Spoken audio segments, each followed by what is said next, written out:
saúde e ciência. E setembro é o mês de prevenção ao suicídio, o chamado Setembro Amarelo. Um assunto complexo e muitas vezes evitado por várias razões. Mas para se ter uma ideia, no Brasil existe um suicídio a cada 45 minutos. No mundo, há uma tentativa a cada 3 segundos e um suicídio a cada 40 segundos. No total, chega-se a 1 milhão de suicídios no planeta. Provocar o fim da própria vida está entre as principais causas de morte entre jovens de 15 a 29 anos. Em um esforço para mudar esses números, a Organização Mundial da Saúde definiu que a data de 10 de setembro é o Dia Mundial de Prevenção do Suicídio.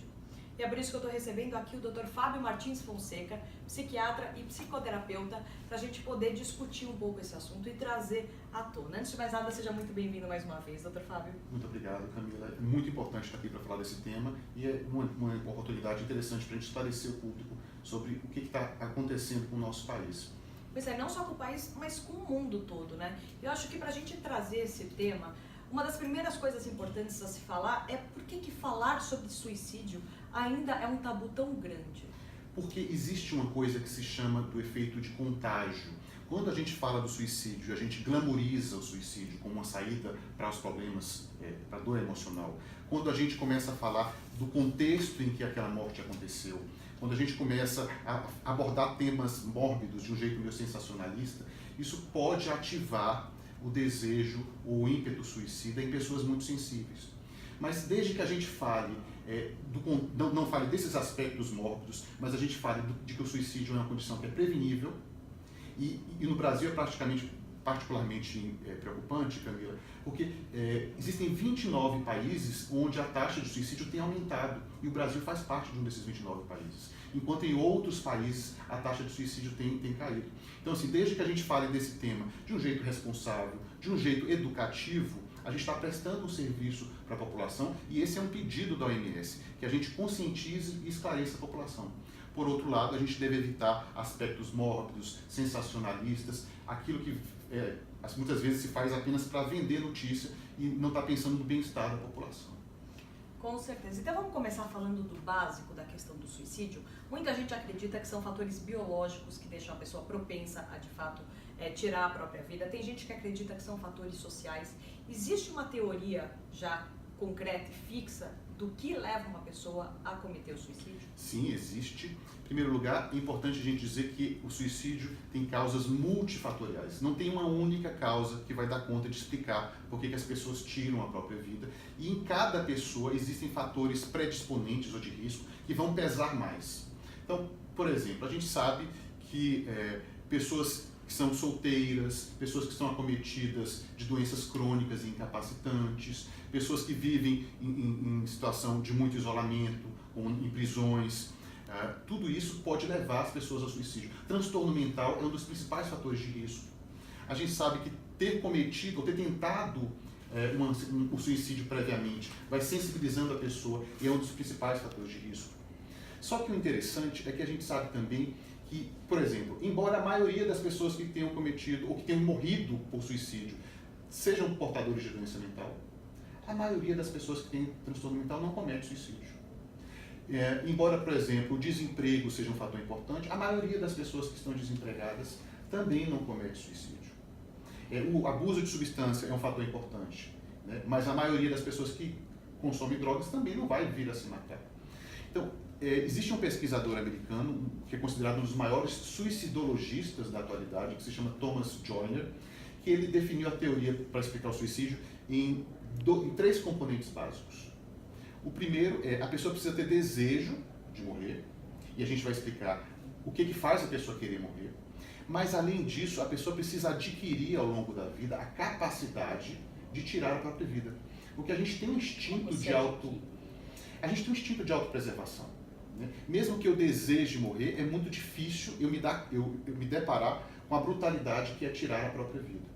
E o que o Joyner percebeu é que algumas pessoas ao longo da vida, quer seja por terem sido expostas muito à violência, quer por terem sido expostas ao trauma ou a um sofrimento emocional muito grande, elas vão se dessensibilizando em relação à dor, elas vão ficando cada vez mais tolerantes à dor. A gente sabe, por exemplo, que adolescentes que vão se cortando, e a gente pensa que aquilo é para chamar atenção, mas aquilo pode trazer um problema lá na frente, porque aquilo vai dessensibilizando a pessoa, vai fazendo com que ela adquira a capacidade de suportar a dor. E essa capacidade, uma vez adquirida, tá lá, a pessoa fica meio destemida em relação a isso. Isso pode acontecer tanto por conta de uma série de episódios de trauma físico, como de trauma emocional. Então, um dos componentes que explica o suicídio é a pessoa adquiriu a capacidade para aquilo. E o outro componente é o desejo, né? Porque eu preciso desejar o suicídio. E o que faz eu desejar o suicídio? Duas condições. A condição de não me sentir pertencendo, eu me sinto desconectado do mundo e das pessoas, ou a única coisa que me fazia me sentir conectado, que era o meu relacionamento, que era o meu casamento, aquilo faz com que, quando aquilo acaba, eu sinto que eu não tenho mais a ver com esse mundo. Então, o sentimento de desconexão e de não pertencimento. E, além disso, tem um segundo componente em relação ao desejo de se matar, que também é muito importante. É um sentimento de ineficácia, é um sentimento de não dar conta das coisas e de se tornar um fardo para os outros e para a sociedade. E aí o cálculo mental é, eu acho que a minha vida vale pouco e eu acho que eu valho mais morto do que vivo. E tudo isso são distorções de pensamento, né? Na maioria das vezes as pessoas têm ainda conexões e ainda têm habilidades. E a pessoa que quer cometer suicídio, ela fica com a visão tão em túnel, tão não enxergando os outros recursos, que ela acaba não conseguindo resolver bem os problemas. Agora, muito se fala também da depressão associada ao suicídio. De que forma que a depressão acaba levando a pessoa? A depressão é um dos principais fatores de risco. E quanto mais grave vai ficando a depressão, mais esses três fatores que eu falei vão ficando mais preeminentes. Quanto mais grave, mais eu acho que eu não tenho conexão com nada, é um sentimento de isolamento, de solidão. Então, o ser humano ele é social. E quanto mais a gente sente que a gente tem relações recíprocas. O que são relações recíprocas? Eu cuido de alguém e alguém cuida de mim. Eu tenho responsabilidade por alguém e alguém tem responsabilidade por mim. Quando eu estou muito deprimido, essa sensação de conexão, de reciprocidade, ela se esvai. E aí eu vou começando a sentir que eu sou um fardo, e aí o desejo, a ideação suicida, como a gente diz, vai ficando cada vez mais forte. Felizmente, a maioria das pessoas que têm depressão também não adquiriram essa capacidade. Quando a depressão vai ficando cada vez mais grave, a pessoa vai fazendo um ensaio mental, porque uma coisa é a gente pensar em suicídio, né? Tem um estudo, por exemplo, que demonstra que ao longo da vida, 17% das pessoas pensam em suicídio. Somente 5% das pessoas planeja ou faz planos específicos de como isso aconteceria. E somente 3% das pessoas chegam a tentar o suicídio de fato, né? Desses 3%, apenas uma pessoa é atendida. Então, a pessoa com depressão grave, ela se sente isolada, se sente um fardo e começa a ensaiar mentalmente como é que ela faria, e isso vai dessensibilizando ela para a dor. Esse é um processo que acontece em todas as pessoas que tentam suicídio, ou que vêm a morrer por suicídio. Ou seja, elas começam a desejar cada vez mais, começam a se sentir um fardo e começam a adquirir a capacidade de encarar uma situação tão dolorosa fisicamente como é tirar a própria vida. Agora, olha, a Lazinha de Andrade Rodrigues mandou uma mensagem aqui falando excelente assunto sendo abordado. A gente vê que muita gente, de fato, tem curiosidades a respeito disso, mas as pessoas não se sentem à vontade para tirar as dúvidas. Então, eu quero recomendar que vocês mandem agora suas perguntas aqui, porque é um momento excelente para a gente tirar dúvida. Eu acredito que, assim, não é um problema necessariamente da pessoa, mas a gente pode estar do lado de alguém que esteja passando por problemas como esse, e a nossa forma de tentar ajudar a pessoa. E essa é uma das coisas que eu queria perguntar para o senhor, doutor. Como é que a gente identifica alguém que de fato possa estar passando por problemas que possam levar ao suicídio? Não tenha medo de abordar esse assunto e não tenha medo de perguntar. Olha, eu estou preocupado com você, eu vejo que você está deprimido, que você está isolado, eu vejo que você não tem se importado com tudo que foi sempre importante na sua vida, e eu fico preocupado se alguma ideia muito negativa está passando na sua cabeça. Eu estou preocupado, eu estou imaginando se você chega a pensar em morte. Morrer é uma coisa que passa na sua cabeça, é uma possibilidade. Então, perguntar não estimula, pelo contrário, abre uma porta para que as pessoas comecem a falar. Então, primeiro, aborde esse assunto e pergunte se a pessoa tem pensado em morte. Segundo passo, pergunte: você apenas deseja passivamente a morte, ou você desejando que Deus te leve, ou você chega a pensar em maneiras de não estar mais vivo? E se a pessoa diz que é positiva, aí você começa a se preocupar e se coloca à disposição para buscar ajuda. Olha, eu estou percebendo que você está vendo a morte como uma solução, E eu quero crer que existem outras maneiras de a gente conseguir resolver esses problemas. Você me deixa estar junto de você, de a gente procurar ajuda e pensar numa solução. E eu quero que você me colocar à sua disposição para cada vez que esse assunto ficar mais presente na sua cabeça, você venha falar comigo para a gente juntos buscar uma ajuda ou buscar um apoio para ajudar você a sair dessa situação. Então esse apoio é de fato muito importante. Acho que às vezes as pessoas não perguntam essa questão de se a pessoa pensa em morte ou se ela já pensou em tirar a própria vida, porque dá o medo de dar a ideia para outra pessoa. Isso, e já tem estudos, tem um estudo muito lindo, feito nos Estados Unidos, com mais de 2.500 adolescentes, em que eles acompanhavam esses adolescentes em várias entrevistas, depois de terem feito esse tipo de pergunta. E as entrevistas eram feitas perguntando ou não perguntando, acompanhando esses adolescentes. Depois a gente percebeu que perguntar sobre o suicídio, pelo contrário, ajuda muito. O que a gente não deve fazer é ficar falando de coisas mórbidas, ficar falando da maneira como fulano se matou, de como foi a cena, de onde aconteceu. Então, esse contexto específico a gente evita, mas falar do assunto só abre portas para as pessoas buscarem ajuda. E isso é muito importante. O estigma é o resultado de dois fatores muito negativos, que é o medo, e o medo a gente não deve perder, porque a gente tem que preservar muito a morte, a vida, preservar muito a vida, então a gente não deve perder o medo da morte, mas a ignorância.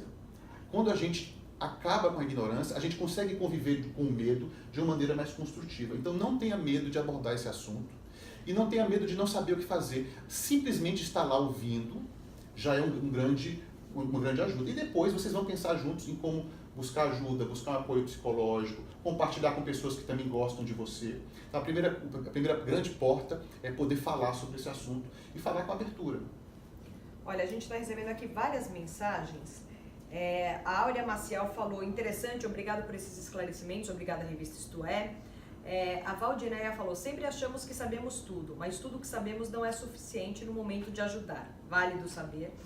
Aí a Patrícia Antunes trouxe um ponto interessante, mas tem gente que quer só chamar a atenção.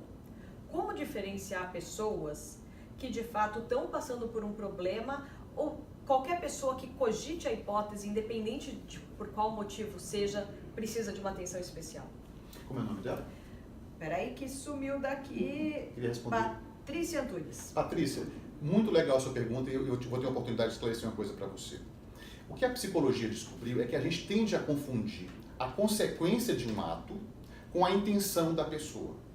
Então, muitas vezes eu faço alguma coisa e isso te irrita, mas isso não quer dizer que eu fiz aquilo para te irritar originalmente.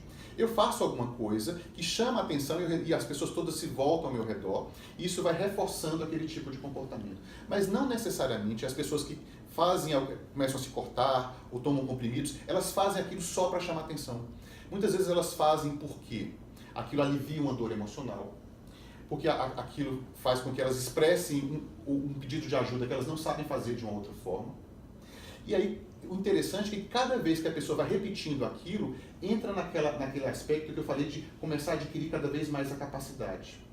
Então, parem para pensar que uma das principais causas ou riscos de suicídio são tentativas prévias, né?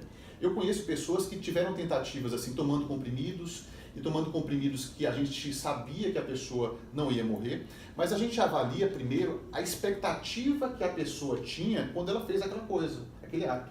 Muitas vezes a pessoa não sabe que aqueles comprimidos não vão ser letais ou que aquela quantidade não é suficiente para morrer. Então, sempre a gente vai valorizar. O paralelo na medicina é o seguinte: quando eu atendo alguém com dor no peito, no pronto-socorro, por mais jovem que seja aquela pessoa, e que eu acho que seja pouco provável de ser um infarto, eu vou considerar que ela tem um dor no peito e eu tenho que avaliar aquela pessoa do começo ao fim. E depois a gente vai ver o que faz. Então, quando alguém esboça o desejo de morrer, mesmo que pareça de um jeito infantil, mesmo que pareça que seja para chamar atenção, ela está querendo comunicar alguma coisa. Qual é a necessidade que ela está tentando comunicar? E de que outras formas a gente pode ajudar aquela pessoa a comunicar aquela necessidade de uma maneira mais eficaz e ter as necessidades atendidas sem que ela precise mobilizar tanto as pessoas. Então, é claro que existem pessoas que querem manipular um pouco, mas a gente não deve julgar dessa forma. A gente deve avaliar o seguinte: tem um pedido de ajuda e se a pessoa começa uma carreira de fazer essas tentativas, isso pode ter um desfecho muito negativo. Então, esse tipo de julgamento não ajuda. Então, não confunda a consequência, ou seja, a pessoa está chamando atenção, com a intenção inicial e com a necessidade inicial que aquela pessoa tem. E às vezes justamente essa tentativa de chamar a atenção é uma forma de mostrar o problema interno que ela está enfrentando, né? É uma forma de buscar ajuda de alguém. Todo mundo quer chamar atenção para si de alguma forma, todo mundo quer influenciar o outro de alguma forma para conseguir alguma coisa, às vezes de um jeito positivo ou de um jeito negativo. Então chamar atenção é um rótulo vazio. O que eu posso dizer? A pessoa está querendo comunicar alguma coisa de um jeito que não está funcionando. Então eu posso dizer para a pessoa, olha, eu estou percebendo que você não está bem e você às vezes está tomando esses comprimidos, eu quero tentar entender o que está te levando a fazer isso. Do que você está precisando e que outras formas você tem para conseguir resolver os seus problemas. Porque às vezes o ambiente, Camila, não ajuda muito. Às vezes as pessoas tentam falar de diversas formas, elas são rotuladas, e só quando elas tomam uma atitude mais drástica é que as pessoas dão atenção para ela. Estou querendo justificar isso? Não, mas eu estou querendo dizer que às vezes o próprio ambiente acaba... tóxico para a pessoa. É tóxico e vai fazendo o seguinte, olha, se eu falar ou se eu tentar dizer, as pessoas não me dão ouvidos. Então quando eu tomo uma atitude mais drástica, só assim as pessoas param para me ouvir. Então a gente tem que parar para pensar o quanto o ambiente não está reforçando aquilo também. Eu acho que também a atenção, às vezes, de qualquer forma, seja ouvindo, seja dando carinho, seja dedicando um momento seu, pode ajudar. É uma forma que a pessoa tem de chamar a atenção para ela e é a forma que a gente tem de retribuir. Tem várias mensagens aqui chegando. Ó. O Ronaldo Rocha falou, solidariedade também é caridade, pela defesa da vida. A Rita de Cássia falou que ela gostou do tema. A Márcia de Moura Araújo falou, uma depressão profunda leva ao suicídio porque o sentimento que se vive é insuportável. E quando a medicação não faz efeito, a vontade é morrer por não aguentar aquele sentimento. Eu queria te perguntar isso. Não necessariamente a depressão, mas a questão do suicídio, ela tem relação biológica? Ela pode ser evitada através de medicamentos? Sim, o medicamento ajuda a tratar o transtorno mental, que em 90% dos casos está presente, e isso alivia dos fatores, mas não é suficiente. Né? A gente sabe, por exemplo, que em muitas pessoas que cometem suicídio existe uma deficiência da serotonina. Quando a gente vai analisar o líquido cefalorraquidiano, né, o líquido que existe no sistema nervoso, ele tem uma quantidade muito baixa de metabólitos de serotonina nas pessoas que chegam ao suicídio. Então tem componentes hereditários, então pessoas da mesma família morrem mais por suicídio, mesmo quando elas não são criadas no mesmo ambiente. Então tem um componente biológico hereditário, sim. Mas, mais uma vez, tudo isso não é suficiente para a gente entender o suicídio. A gente entende o suicídio hoje em dia por essa teoria, que se chama teoria interpessoal, que até hoje foi a que mais conseguiu ser validada, que são esses três componentes. Eu desejo morrer porque eu não faço mais parte, porque eu não pertenço, porque eu sou um fardo, eu não consigo resolver meus problemas, e porque eu vou adquirindo a capacidade de fazer isso. Se a gente consegue entender isso, essa pessoa que falou da solidariedade, tudo que instila a conexão, instila a sensação de que eu faço parte, de que eu sou importante, e tudo que incentiva a pessoa a confiar um pouco mais na sua capacidade de resolver problemas, vai diminuir a chance da pessoa vir a pensar em morrer. E a gente sabe que existem terapias, existem métodos e que são extremamente eficazes. Né? Tem a terapia cognitivo-comportamental, por exemplo, né?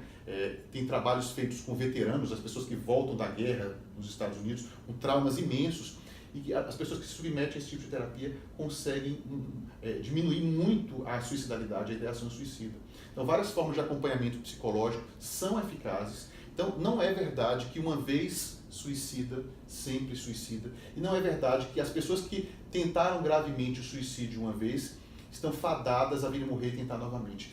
Existem muitas pessoas que se submetem ao tratamento, ao apoio e suporte e que constroem uma vida que vale a pena ser vivida.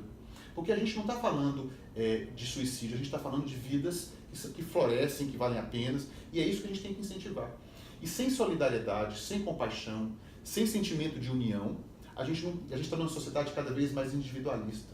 A gente tem que parar para pensar que quando eu estendo a mão para alguém hoje, eu estou plantando uma semente para que lá no futuro alguém me estenda a mão, porque tudo está conectado.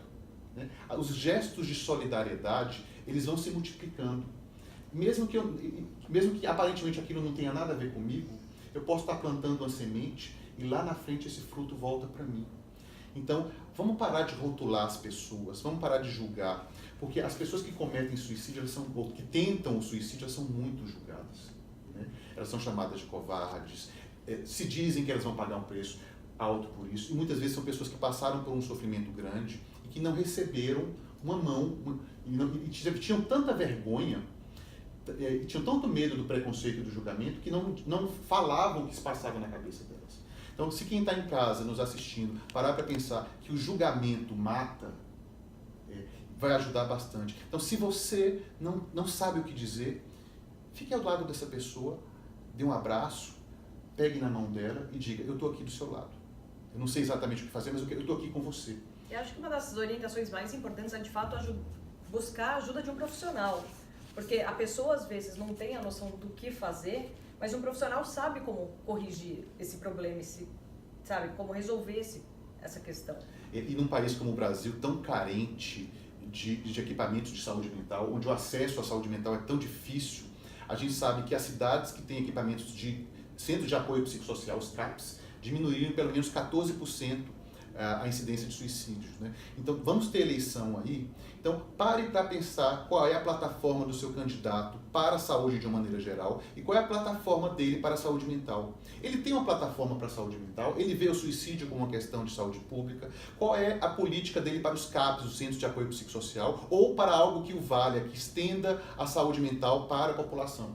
Então, saúde mental também é política, não é política partidária, mas política é participação, é engajamento, e quando eu me engajo, eu sinto que eu estou fazendo parte. Então, engajamento também é prevenção de suicídio, né? Porque se eu acho que eu não tenho nada a ver com isso, eu estou me desconectando. E a gente já falou que esse é um dos fatores que estimula o desejo. Então, vamos parar para pensar qual é a plataforma dos nossos candidatos, esses que estão aí, para a saúde mental e para a saúde de maneira geral. E um dado: as cidades que têm equipamento de saúde mental, CAPs, conseguiram diminuir em 14% a incidência de suicídio. Então, a sua cidade tem centro de apoio psicossocial do SUS? Né? Qual é a plataforma do seu prefeito, do seu candidato a deputado, a senador, para a saúde mental, já que a gente está falando disso? Sim. Aliás, o Carlos Quintino mandou uma mensagem aqui: quanto mais se fala em suicídio, mais pessoas cometem suicídio. Qual a parte que vocês não entenderam? Parem de falar sobre o assunto e vão arrumar outra coisa para fazer. Aí ele começa a ironizar aqui de certa forma, e aí ele pergunta assim: vocês podem ajudar a pessoa a sair do problema? Só blá blá blá não resolve. Carlos, eu acho que é justamente esse o motivo pelo qual a gente está trazendo esse tema aqui. Porque a gente vê ele sendo abordado tantas vezes de forma tão equivocada que a gente precisa esclarecer o que de fato leva uma pessoa a cometer o suicídio e, muito mais do que isso, como a gente pode ajudar. Entendeu? Eu acho que a ideia toda de fazer esse programa é a gente trazer formas para que as pessoas que estão ao redor dessa pessoa, até mesmo para que a própria pessoa consiga se reerguer, porque muitas vezes a pessoa se sente fragilizada a ponto de ela não ter forças para se reerguer sozinha. Então é importante que as pessoas que estão ao redor identifiquem isso e consigam trazer uma ajuda para essa pessoa, né? E Carlos, como eu estava falando para você, falar sobre o problema não aumenta o suicídio. O que aumenta o suicídio é falar sobre métodos, falar sobre assuntos mesquinhos ou sensacionalistas. E se você puder discutir esse assunto com as pessoas, cada vez mais as pessoas vão se abrir e parar de julgar de uma maneira simples. Então tem trabalhos que demonstram que quando a gente fala sobre o assunto e quando a pessoa perde o medo e perde a vergonha, é uma porta para o tratamento. Mas realmente é um assunto tão delicado que acaba estimulando muito o estigma e a raiva e o tabu e o medo e o preconceito. Mas um primeiro passo é a gente poder falar sobre o assunto, né? E muitas vezes isso desperta emoções negativas e a gente precisa lidar com isso, né? Porque lidar com a parte negativa e a parte mais sombria da vida ajuda a gente a construir uma vida que vale a pena ser vivida, né? Então a gente não está aqui dizendo que é fácil, que é agradável, mas a gente está aqui para estimular, falar sobre o assunto, buscar ajuda, saber que tem um transtorno mental envolvido em 90% dos casos, precisa tratar, não julgue as pessoas pelo transtorno mental, ou não ache que tudo é para chamar atenção, e a gente precisa criar uma rede de conhecimento, uma rede de informação, e as pessoas precisam se abrir para saber que transtorno mental tem tratamento, e que a psiquiatria hoje ela está equiparável a várias outras especialidades médicas. A psiquiatria e a psicologia têm tratamentos que são extremamente eficazes e a gente tem que lutar para esses tratamentos estarem disponíveis para as pessoas. A gente tem que colocar isso como uma necessidade básica de saúde. Com certeza, doutor Fábio. Olha, o Sérgio Piccioni falou: ótima entrevista. As pessoas precisam aprender a sentir compaixão por suicidas e diminuir o seu número. A Aline Dias mandou uma pergunta, doutor. Como os acontecimentos contemporâneos, as cobranças pessoais, profissionais, familiares, Inclusive, todo o acesso ao meio de comunicação e exposição em redes sociais pode interferir nesse processo de concretizar o suicídio. E aí, quando ela fala em redes sociais, ela coloca aqui como exemplos felicidade do outro, realização do outro, é você, não é inveja a palavra, mas é você olhar para o outro, é aquela coisa que a gente fala, né? Nas redes sociais está todo mundo sempre bem, sempre alegre, sempre feliz, ninguém tem problema nas redes sociais. Tem dois aspectos em relação a isso. Quando a rede social é utilizada apenas como uma porta para eu me conectar com as pessoas, mas a partir dali eu vou pro ao vivo e a cores, quando eu uso a rede social para um encontro com os amigos, para participar, para me engajar na sociedade, a rede social está sendo positiva. Quando as pessoas se isolam na rede social e perdem essa conexão que fazem com que elas pertençam, ou quando a rede social estimula essa coisa da ostentação, do sucesso, de uma coisa que não é real, porque todo mundo é muito feliz na rede social, isso pode ser um fator que vai colocando mais fermento e aumentando a temperatura desse caldeirão. E, infelizmente, existem sites que estimulam coisas muito negativas. E a gente quer deixar aqui a mensagem de que procure sites de associações que são respaldadas, né? A Associação Brasileira de Psiquiatria, né? Tem o CVV, em cada cidade você tem o 188, em que você liga para você poder conversar e desabafar e diminuir a sua dor psíquica. Então, toda essa tecnologia ela pode ser usada para o bem, mas de fato a gente percebe que muitas vezes só serve para desconectar mais as pessoas, fazer com que as pessoas se sintam inferiores, né? Eu falei da desconexão e eu falei de ser um fardo, de não me sentir capaz de lidar com a própria vida. Essa sociedade individualista que coloca o sucesso material e como o único parâmetro de felicidade, ela passa uma mensagem muito negativa. Porque, no fundo, o que a gente precisa também, além do sucesso, é de ter alguém que segure na nossa mão no momento que a gente vai partir, né? Tem um amigo meu que sempre brinca assim, não adianta você ter dinheiro para morrer no hotel de luxo se você não tem ninguém para segurar a sua mão e morrer com dignidade. E o suicídio nunca é uma morte digna, o suicídio é um apelo por uma dor psíquica insuportável e que, infelizmente, a gente não conseguiu ver, porque muitas pessoas deram sinais. Elas deram sinais de que eles estavam pensando em tirar a própria vida e a gente não conseguiu enxergar ou não conseguiu ajudar. E a gente quer fazer a diferença. E para isso a gente precisa ter abertura, a gente precisa olhar para isso e deixar de julgar de um jeito negativo. Vamos parar para pensar o que serve para mim, o que não serve para mim, né? Acho que aquela pessoa, o Carlos, deve pensar assim, poxa, eu estou aqui e estou sem acesso a nada. Carlos, será que não tem ninguém para estender? Uma igreja, um amigo de infância, né? Alguém que te deu bom dia hoje, sorriu para você, né? Tem alguma coisa que faz você se sentir conectado ao ser humano e faz você sentir que vale a pena? Porque olha só, todos os dias milhões de pessoas estão sendo solidárias. Para eu estar aqui nesse programa, um monte de gente teve que acordar cedo, né? Teve que pegar no batente, teve que cumprir a sua função, e a gente coloca um filtro só nas coisas negativas, mas todos os dias o ser humano está fazendo coisas extraordinárias e a gente banaliza, a gente esquece de que isso faz a diferença na nossa vida. Carlos, para olhar para as pessoas que estão fazendo coisas pequenininhas e extraordinárias, que a gente pode se apegar um pouco nisso também.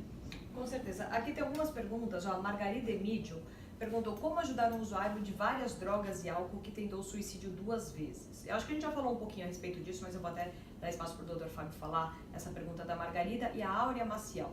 O médico pode se recusar a atender uma pessoa a pedido de um familiar? Nós mães conhecemos nossos filhos. Muitas vezes clamamos por socorro a um psiquiatra. Ele se recusa. Tem acontecido muito. Falta de conhecimento.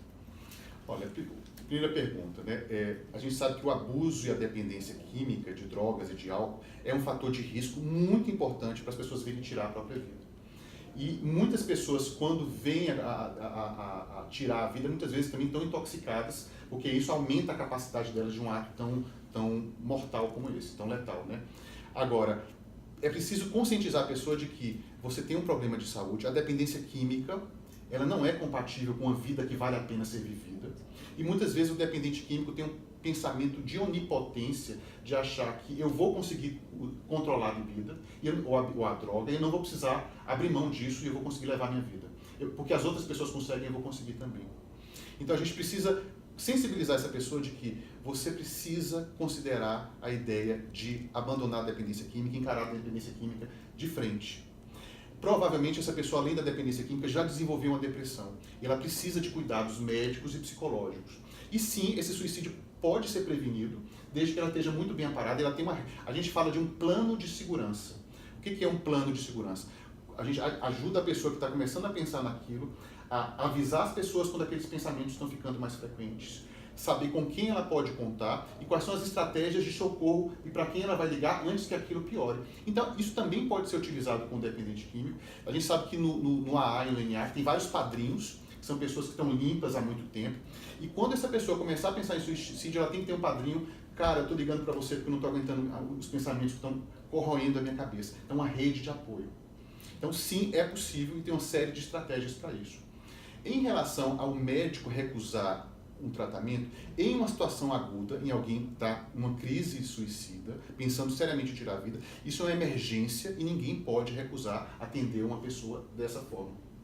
Passada a crise suicida, às vezes alguns profissionais, no meio de um tratamento, chegam a perceber que não estão conseguindo ajudar aquela pessoa e chegam à conclusão, olha, talvez seja importante a gente parar para pensar se eu não estou conseguindo te ajudar, se a gente pode pensar em outras alternativas. Mas o médico e o psicólogo nunca abandonam o seu paciente. Eles dão opções, né? Olha, eu estou percebendo que você faltou as últimas 10 consultas, você está sempre chegando atrasado, vamos tentar ver se a gente consegue melhorar isso, ou então eu tenho algumas outras pessoas ou profissionais que eu posso indicar para você, já que a gente não está conseguindo trabalhar junto. Mas isso não é abandonar, é criar outras pontes mais eficazes. Mas numa crise suicida, isso é emergência médica e ninguém abandona uma pessoa nessa forma. Mas na verdade, eu acho que a dúvida eu esqueci o nome dela, talvez Márcia, é o seguinte, se os familiares indicam para que um psiquiatra ou um psicólogo trate do filho, porque ela falou justamente que as mães conhecem os filhos como ninguém. Então, acho que a criança, por exemplo, o adolescente ou adulto, que seja não ter vontade de ir e o médico se recusar a pedido da família de tratar aquela pessoa, entendeu? Sem a anuência da pessoa. Olha, se o médico não começou o atendimento ainda, se ele nunca viu aquela pessoa e a família fala assim, olha, desistimos, não queremos mais que essa pessoa seja tratada, o que o médico... Não, a gente quer que a pessoa seja tratada e o médico fala que não. Entendeu? Tipo, os pais falando assim, meu filho tem um problema, meu filho pode chegar às vias de fato, mas a própria pessoa não quer ser tratada. Olha, se a família não está convencida do que o médico está dizendo, o médico ou o profissional ainda não fez o trabalho dele. Porque se o médico acha que não existe um risco, porque sempre que existe um risco grande, a pessoa tem que estar sendo tratada, e às vezes contra a própria vontade, né? Porque a vida acima de tudo. Então, se essa família não está convencida, ela tem que procurar um outro profissional, e o ideal é que o médico consiga esclarecer com a família quais são as dúvidas que ele tem e por que ele acha que aqui não é o caso. Então, se a família não tá convencida daquilo, ela deve procurar um outro profissional, porque a vida é acima de tudo. A Aline falou aqui agora que, em relação a casos genéticos, ela tem 2 primas que são irmãs, uma concretizou o ato e a outra não conseguiu, mas até hoje tem alguns transtornos. Inclusive, o pai da Aline, que é tio das meninas, também tentou, então ela acredita que tem, assim, relação. A Márcia tá mandando parabéns a você, a Tânia tá falando que é excelente, o Ulisses está dando parabéns, falando que é muito interessante, que está assistindo ao vivo. O Ronaldo Rocha mandou parabéns também por tratar de um tema tão importante. Ele diz, precisamos ampliar essa discussão, já que a dor da perda para muitas famílias acabam deixando-as maculadas a ponto de se fecharem. As famílias que tiveram perda também precisam da mesma atenção e carinho. A Fátima falou, vamos compartilhar e ajudar. A Márcia mandou parabéns. E a Márcia de Moura Araújo mandou uma frase aqui que eu acho que representa muito, a gente falou um pouco a respeito disso. A genética é a arma e o ambiente é o gatilho. Isso explica a diferença da quantidade de suicídios no Ocidente e no Oriente? Então, só a genética não explica, né? Muitas vezes, mesmo em uma família em que não existem casos de suicídio, a gente percebe históricos de abuso na infância, históricos de muito trauma, o próprio desenvolvimento de depressão grave. Tudo isso são coisas que a pessoa adquire ao longo da vida que podem levar a um risco de suicídio maior. Sim, mas, por exemplo, o ambiente é o gatilho. O ambiente é o gatilho. Por exemplo, enquanto no Ocidente as taxas de doença mental nos casos de suicídio chegam a 90% a 95%, na China a gente fala de 60%, ou seja, nos países ocidentais, Brasil, Estados Unidos, continente europeu, 90% das pessoas que tiram a própria vida têm um transtorno mental. Na China, são 60%, ou seja, existem fatores culturais muito mais predominantes no Oriente do que no Ocidente. Então, a genética e os fatores biológicos não conseguem explicar tudo, né? A questão social né? E cultural, e os valores culturais também têm um papel muito importante e preponderante. Olha, tem aqui mais uma pergunta da Marinívia, falando, e na terceira idade? Vejo muitos idosos que não têm vontade de viver mais. Como lidar com eles? Pois às vezes o medicamento não dá um resultado eficaz. É isso mesmo. A gente está preocupado porque o índice de suicídio tem aumentado em adultos, em jovens em idade produtiva, mas ainda quem mais tira a própria vida são os idosos, principalmente os homens. E a gente sabe que muitas vezes as pessoas vão envelhecendo, vão ficando com doenças cada vez mais incapacitantes, os amigos vão morrendo, as pessoas vão ficando, vão enviuvando, e toda essa sensação de desconexão, de não pertencer, vai ficando cada vez mais grave na terceira idade. Sem falar na ideia de que eu estou ficando doente, eu sou um peso para a minha família. Então perceba que o envelhecimento na nossa sociedade ocidental muito individualista, ele aumenta os fatores que incendiam o desejo de morte, infelizmente. Então a gente tem que prestar atenção nos nossos idosos, e os idosos têm que estar engajados. Então essa história de que o lugar do idoso é ficar em casa, quietinho, de que gente idosa não tem que participar, é o contrário. O idoso tem que ser engajado, ele tem muito o que ensinar e a contribuir, e a gente tem que rever esses valores, e a gente tem que parar para prestar atenção na depressão do idoso, principalmente porque o idoso que tira mais a própria vida é homem, e homem não fala, homem não desabafa, o homem fica lá ruminando aquilo, e depois aquilo parece uma surpresa para a gente, mas ele deu sinais. Então, se você vê um idoso deprimido, não normalize aquilo, não ache que isso é normal da idade. Não, não é normal. A depressão, mesmo no idoso, mesmo que a gente ache que a pessoa tem muitos motivos para depressão, aquilo é só o gatilho. A depressão é uma doença e nunca é justificada. A gente tem que tratar e a gente tem que engajar o idoso, fazer aquele... A mensagem é, você pertence, você faz diferença e você é importante na nossa vida. É isso que a pessoa tem que ouvir e ela tem que acreditar nisso. E pelos dados da OMS, o suicídio é a terceira maior causa de morte entre jovens de 15 a 29 anos e a sétima causa entre crianças de 10 a 14 anos de idade. A gente falou agora dos idosos, mas eu queria que você falasse um pouquinho, Dr. Fábio, por que isso tem atingido crianças cada dia mais jovens? E a gente tem visto que, de certa forma, o assunto está vindo à tona também através de alguns jogos maldosos de internet, que vêm via WhatsApp, que aparecem e cai na mão das crianças que não tem a distinção às vezes, porque e aí até cai um pouco para a questão do videogame, que também é muito discutido em relação à relação da criança com a morte, porque no videogame você morre e revive em instantes. Por que isso tem atingido crianças cada vez mais jovens também? A gente sabe que o índice de depressão tem aumentado cada vez mais. Em 2030, 2029 vai ser a principal causa de incapacidade no mundo, vai ser a depressão. E as crianças estão cada vez mais vulneráveis para isso, porque elas estão expostas a estímulos para os quais elas não têm condição de metabolizar, de lidar. Então, você dá um celular para uma criança de 7, 8 anos, isso é temerário. Você expor a criança à rede social, isso é temerário. Ela não está capacitada de lidar com aquele tipo de estímulo. E muitas vezes a gente vê sites na internet que estimulam esse tipo de coisa agressiva. É muito complicado para o jovem, para o adolescente, conseguir sentir que ele faz parte hoje em dia, porque ele está numa vitrine que é a rede social, em que os parâmetros para você ser aceito estão cada vez mais inatingíveis. E ele cada vez mais se invalida, porque ele percebe que ele tem que abrir mão da própria essência para conseguir fazer parte. Porque para o adolescente é muito importante se identificar com o grupo. Então, nessa era da internet, a gente está percebendo que as crianças estão cada vez mais se automutilando, elas estão cada vez mais se autoagredindo para dar conta das emoções negativas, porque elas não têm vazão para falar sobre disso em casa. E essas autoagressões, que às vezes parecem que são para chamar atenção, elas vão dessensibilizando parte dessas crianças, que lá na frente vão ter um risco maior. Então é muito importante a gente parar para pensar quais são os valores que a gente está passando para os nossos filhos, para as nossas crianças, e a gente tem que, pode parecer um lugar comum, pode parecer uma coisa básica, a gente tem que conversar com os nossos filhos e a gente tem que saber ouvir, porque muitas vezes a gente quer educar dando lição de moral, já vem com o pacote pronto, já vem com o pacote de comportamento que a gente espera das crianças, sem entender por que ela está se sentindo daquele jeito, o que está por trás disso. Então, vamos abrir os nossos ouvidos, refinar um pouco a nossa capacidade de escutar sem julgar e fazer com que a criança se sinta amada, não pelos resultados que ela traz, não pela aparência física que ela tem, mas ela ser amada porque ela é um ser humano que foi esperado, que foi desejado e que ela faz diferença como ser humano.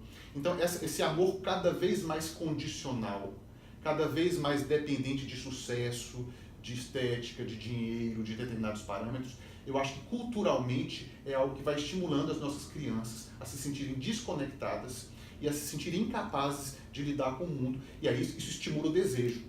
E aí vem a internet aumentando a capacidade das crianças fazerem mal para si mesmas, né? Doutor Fábio, ainda tem várias perguntas aqui, infelizmente a gente não vai dar conta de responder a todas elas, mas eu acho que assim, o que é importante ficar de toda essa discussão é que suicídio não é a solução para nenhum tipo de problema, que as pessoas precisam sim de fato buscar ajuda e que quem está em volta também tem a sua parte nisso. As pessoas precisam ajudar, precisam estar abertas, sabe? Precisam ser um ombro amigo no momento de dificuldade. Nem sempre as pessoas chegam às vias de fato, mas elas dão vários sinais antes que precisam ser vistos. Eu queria só que o senhor desse agora uma resumida em como a gente pode ajudar uma pessoa. Sei que a gente já falou várias vezes aqui ao longo do programa, mas só para a gente concluir esse assunto, o que a gente pode fazer para evitar que uma pessoa chegue às vias de fato, como sociedade? Se você desconfia que alguém está num quadro depressivo, num sofrimento emocional muito grande, pergunte para a pessoa que tipo de ideias tem passado na cabeça dela e o medo que você tem dela estar desenvolvendo esse tipo de ideias de morte. Segundo lugar, isso é prevenível. Pare para pensar quais são os recursos que você tem. Busque ajuda na igreja, busque ajuda do padre, do pastor, do seu colega de infância. Fale com alguém, diga o que está passando na sua cabeça e peça ajuda, porque a primeira porta é poder falar e você vai perceber que vai ter alguém que vai te estender a mão. Então, é prevenível. Tem o CVV em muitas cidades o número é 188. Então, eles são pessoas treinadas para ouvir uma escuta empática e não julgadora e para ajudar você a elaborar aquela emoção negativa, porque a gente sabe que muitas vezes aquele sofrimento que parece insuportável agora, daqui a algum tempo ele vai passar. E tirar a própria vida é uma solução definitiva para um problema que em 100% dos casos é temporário. Então, a vida vale a pena ser vivida, principalmente se a gente estender a mão para o outro e se a gente voltar a acreditar no ser humano. E o ser humano está dando provas todos os dias, milhões de provas, de que a gente pode contar um com o outro, basta a gente olhar para o lado e não olhar só para as coisas, muitas vezes, que viram manchete. A gente tem que parar para pensar e acreditar mais no potencial do ser humano. Maravilha, doutor Fábio Martins Fonseca, muitíssimo obrigada pela sua participação. Eu que agradeço, um prazer, e eu espero ter contribuído com quem está em casa para desmistificar e poder dar um pouquinho mais de esperança para as pessoas que estão nos ouvindo. E dar também um pouquinho de espaço para a gente poder tratar de um assunto tão importante como esse, que as pessoas às vezes têm receio de tratar, mas quando tratado da forma correta, pode ajudar muita gente, e foi essa a nossa iniciativa. Eu só quero aproveitar para falar aqui um pouquinho, o Tarcísio Geraldo falou que nessas entradas ao vivo, o número de visualizadores e o símbolo de ao vivo fica em cima da cabeça do entrevistador. É só você descer um pouquinho a sua tela, que aí a tela fica cheia e fica normal, viu, Tarcísio? Algumas pessoas já falaram sobre isso, mas se você descer um pouquinho, você vai ver que já fica normal. Bom, e além de todas essas notícias, você ainda encontra vários outros assuntos que são destaque no Brasil e no mundo aqui, no site e nas redes sociais da Isto É. Dá só uma olhada.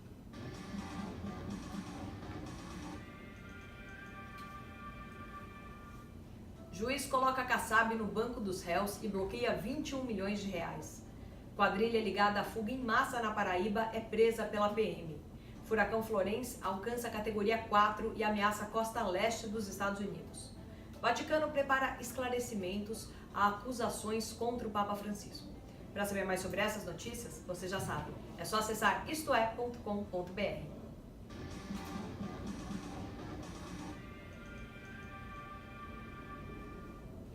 Bom, esse foi Isto É ao Vivo, primeira edição dessa terça-feira, 11 de setembro. Mais tarde, às 4 da tarde, a gente está de volta com outras informações.